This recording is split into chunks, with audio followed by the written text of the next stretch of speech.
देहरादून में आरएसएस की समन्वय बैठक चल रही है। इस बैठक में आरएसएस से जुड़े संगठन के पदाधिकारी और बीजेपी के तमाम बड़े नेता मौजूद हैं। भाजपा के प्रदेश अध्यक्ष अजय भट्ट, प्रदेश प्रभारी श्याम जाजू भी इस बैठक में शामिल हैं। इस बैठक में उत्तराखंड सरकार के मंत्री और मुख्यमंत्री त्रिवेंद्र सिंह रावत मौजूद हैं। आरएसएस की समन्वय बैठक में आगामी लोकसभा चुनाव और निकाय चुनाव पर भी मंथन हो रहा है। साथ साथ सरकार के मंत्रियों के कामकाज की भी समीक्षा की जा सकती है।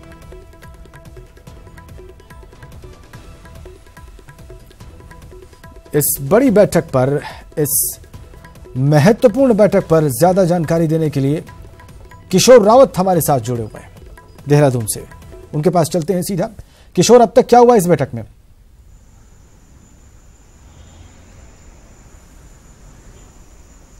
देखिए, बैठक की बात करें तो बैठक में कई चरण में बैठक चल रही है और करीबन सुबह 9:15 बजे के करीब ये बैठक शुरू हुई थी और अभी थोड़ी देर पहले ही मुख्यमंत्री त्रिवेंद्र सिंह रावत यहाँ से निकले हैं और तमाम अभी मंत्री मौजूद है, अंदर अभी बैठक में मौजूद है और भाजपा प्रदेश अध्यक्ष और तमाम भाजपा के जो बड़े नेता है या फिर अगर बात करें आरएसएस के जो अनुसांगिक संगठन है, आरएसएस के साथ जुड़े जितने संगठन है वो मौजूद है। जो लगातार बैठक चल रही है, बैठक में अलग अलग मुद्दों पर चर्चा चल रही है। जिस तरीके से अंदर से जो खबरें निकल के आ रही है में जो चुनाव है, आगामी चुनाव है, उसको लेकर बैठक में निर्णय लिया जा रहा है तमाम कि किस तरीके से पार्टी को काम करना है और किस तरीके से आगे जाना और किन मुद्दों को लेके आगे जाना, बढ़ना है आगे। दूसरी बात यह है कि बैठक शुरू होने से पहले पूर्व प्रधानमंत्री अटल बिहारी वाजपेयी को श्रद्धांजलि दी गई।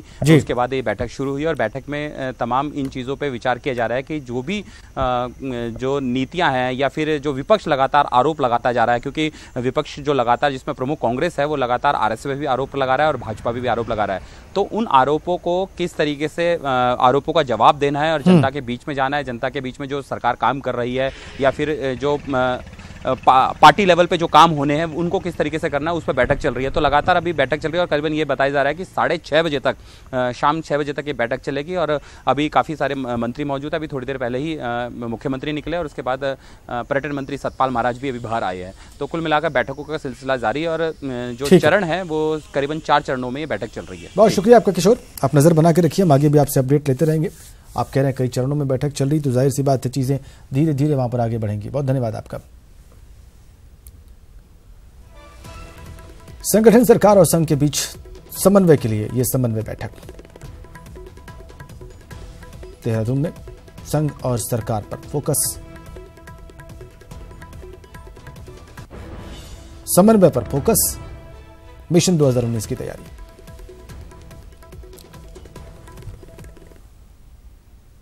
आगे बढ़ते हैं। पूर्व प्रधानमंत्री अटल बिहारी वाजपेयी के अस्थि कलश आज बीजेपी प्रदेश कार्यालय में दर्शनों के लिए रखे गए और इस पर श्रद्धा सुमन अर्पित करने के लिए आज सुबह सुबह बीजेपी के तमाम मंत्री, विधायक और कार्यकर्ता पहुंचे। सभी ने अस्थि कलश पर श्रद्धांजलि देते हुए अटल जी को याद किया और अपनी यादें भी साझा की। शुक्रवार सुबह चारों कलश को प्रदेश की पवित्र नदियों में विसर्जन के लिए रवाना किया जाएगा। इसमें ऋषिकेश, बद्रीनाथ, बागेश्वर और हल्द्वानी के लिए बीजेपी के मंत्री, नेता और कार्यकर्ता उसे लेकर जाएंगे।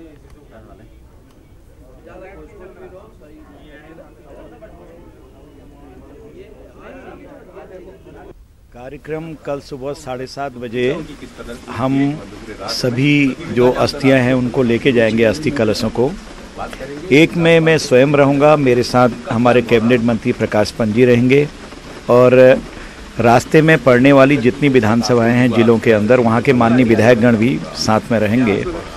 हम लोग सुबह ठीक 7:30 बजे चलेंगे। इसके बाद देवप्रयाग से कीर्तिनगर, फिर श्रीनगर, फिर रुद्रप्रयाग, फिर कर्णप्रयाग और कर्णप्रयाग के बाद चमोली के बाद फिर पीपलकोटी और फिर रात्रि को हम लोग जोशीमठ में विश्राम करेंगे।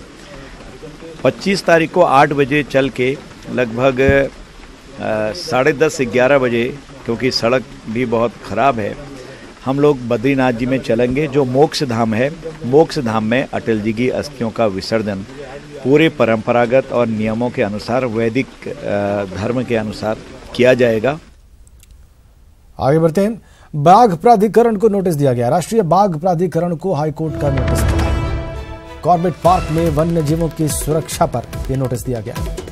बाघ प्राधिकरण से कॉर्बेट पार्क को नियंत्रण में लेने को कहा गया। अंतरिम रूप से कॉर्बेट पार्क को नियंत्रण में लेने को कहा गया। हाईकोर्ट ने पूछा है कि वन्य जीवों की सुरक्षा के लिए क्या कदम उठाए जा सकते हैं। हाईकोर्ट ने 30 अगस्त तक जवाब मांगा है और राज्य सरकार को मानना है कि वन्य जीवों के प्रति उदासीन है। हाईकोर्ट मानता है कि राज्य सरकार वन्य जीवों के प्रति उदासीन है। एसएसपी के शपथ पत्र से भी हाईकोर्ट नाराज बताया जा रहा है।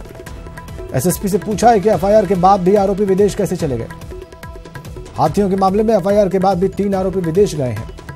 वन गुर्जरों को न हटाने पर भी हाईकोर्ट नाराज है। बड़ी खबर नैनीताल से, बाघ प्राधिकरण को नोटिस दिया है और 30 अगस्त तक जवाब मांगा है। विस्तार से जानकारी देने के लिए वीरेंद्र बिष्ट हमारे नैनीताल संवाददाता इस वक्त हमारे साथ फोन लाइन पर हैं। वीरेंद्र, हाईकोर्ट नाराज दिख रहा है सरकार से भी और कई पक्षों से भी, और क्या जानकारी मिल रही है इस नोटिस के संदर्भ में जो वीरेंद्र हाईकोर्ट ने दिया है?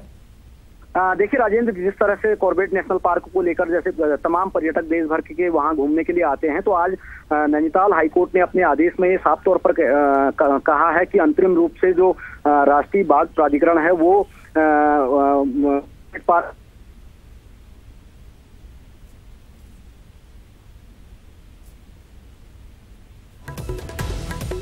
किसी वजह से हमारा संपर्क टूट गया है हमारे सहयोगी से, लेकिन हमने आपको खबर बताई कि हाईकोर्ट ने नोटिस भेजा है बाघ प्राधिकरण को और पूछा है 30 अगस्त तक पूछा है कि क्या कदम उठाए जा सकते हैं बाघों की सुरक्षा के लिए। सरकार से नाराज है, सरकार को उदासीन मान रहा है हाईकोर्ट वन्य जीवों की सुरक्षा में, और वन गुर्जरों को न हटाने से भी नाराज है। एफआईआर दर्ज न किए जाने से भी नाराज है। नाराजगी के कई कारण हैं हाईकोर्ट की। बाघ प्राधिकरण को हाईकोर्ट ने नोटिस दिया है और इस और ज्यादा जानकारी के साथ फिर से एक बार जुड़ गए वीरेंद्र बिष्ट। वीरेंद्र, अपनी बात पूरी करिए। कॉर्बेट को लेकर तमाम सुनवाइयां लगातार होती रही हैं और तमाम डायरेक्शन नैनीताल हाईकोर्ट की ओर से राज्य सरकार को दिए गए हैं। कोर्ट ने आज साफ तौर पर ये माना कि जितने भी निर्देश राज्य सरकार को दिए गए थे उन किसी भी मामलों पर राज्य सरकार ने कोई भी कदम आज तक नहीं उठाया, चाहे वो गुजरों का मामला हो, चाहे वो वहां बाघ सुरक्षा का मामला हो। तो यही कारण से कि जो हाईकोर्ट है वो काफी सख्त रहा और जो एनटीसीए है राष्ट्रीय बाघ प्राधिकरण, उनको साफ तौर पर ये निर्देश दिए गए हैं कि वो अंतरिम रूप से पूरे जो कॉर्बेट पार्क है उसको अपने नियंत्रण में लें और इसके अलावा 30 तारीख तक ये बताएं कोर्ट को कि वो क्या कदम जो बाघ सुरक्षा के लिए उठाए जा सकते हैं। इसके अलावा ये भी पूछा है कि जो कॉर्बेट नेशनल पार्क में बाघ हैं उनको कहीं और अन्य नेशनल पार्कों में भी शिफ्ट किया जा सकता है या नहीं।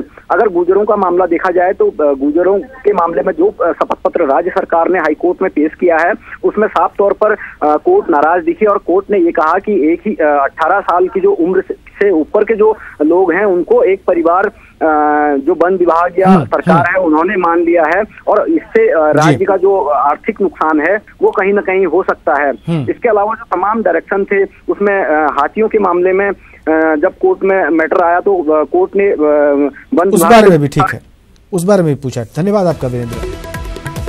हाथियों के मामले पर भी कोर्ट नाराज। आगे बढ़ते हैं। नेताजी को बंगले से डर लगता है। जी हाँ, उत्तराखंड की राजधानी देहरादून की वीवीआईपी कॉलोनी में कुछ ऐसी ही चर्चा है। पूरा मामला आप इस रिपोर्ट में देखिए। क्या अफवाहों से सहम गए हैं पीसीसी चीफ? पहले खुद ही मांगा था सरकारी आवास, अब प्रवेश करने से क्यों कर रहे हैं संकोच? मंत्री सतपाल महाराज ने भी बंगले से किया किनारा। आखिर बंगले में नहीं जाने का क्या है राज?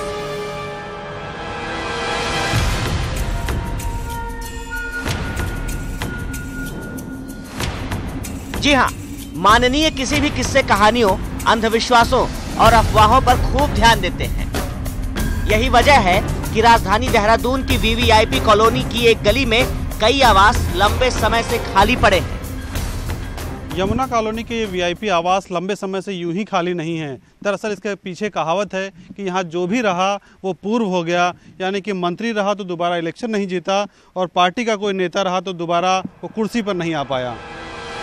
ये वही यमुना कॉलोनी है जहां प्रदेश के कई माननीय रहते हैं।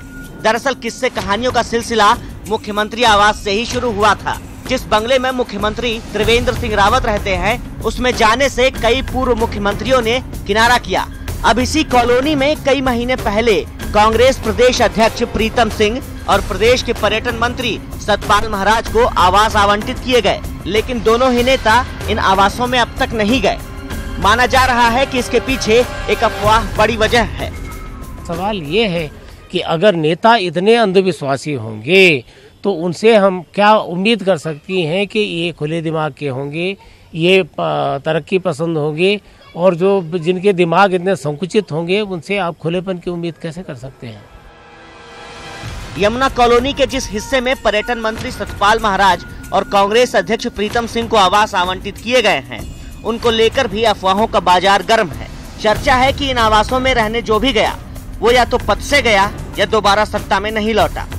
न्यूज़ 18 ने पीसीसी चीफ प्रीतम सिंह से जब इस बारे में पूछा तो वो भड़क गए, तो दूसरी ओर भाजपा प्रदेश अध्यक्ष ने उन्हें करारा जवाब भी दे दिया।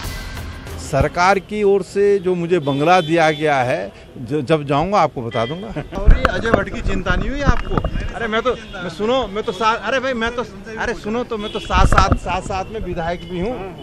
अब वो नहीं जाना चाह रहे हैं, जाना चाह रहे हैं, खुद ही अर्जी लिखते हैं कि मुझे बंगला दे दो, और खुद ही लिखते हैं अब मैं नहीं जाऊंगा। अब खुद कंफ्यूज है माननीय अध्यक्ष जी, तो इसलिए वो देख लें जैसा चाहें, हमको उनकी सारी बात मंजूर है।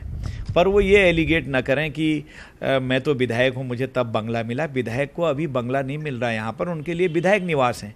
तो उन्होंने विधायक निवास रहते हुए एप्लीकेशन दिया कि मुझे बंगला अलॉट किया जाए। उससे थोड़ा सा मैं भी असमंजस में हूँ कि वो कौन सा बंगला मांग रहे विधायक के नाम से।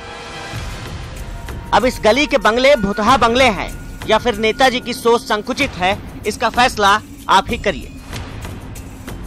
आवंटन के कई महीने बाद भी सरकारी बंगले में ताला लटका है। जाहिर है माननीयों के मन में शंकाओं के बादल मंडरा रहे हैं, और यही वजह है कि सवाल पूछने पर उनको तीखी मिर्ची भी लग रही है। कैमरा पर्सन अनिरुद्ध रावत के साथ मुकेश कुमार, न्यूज़ 18 देहरादून।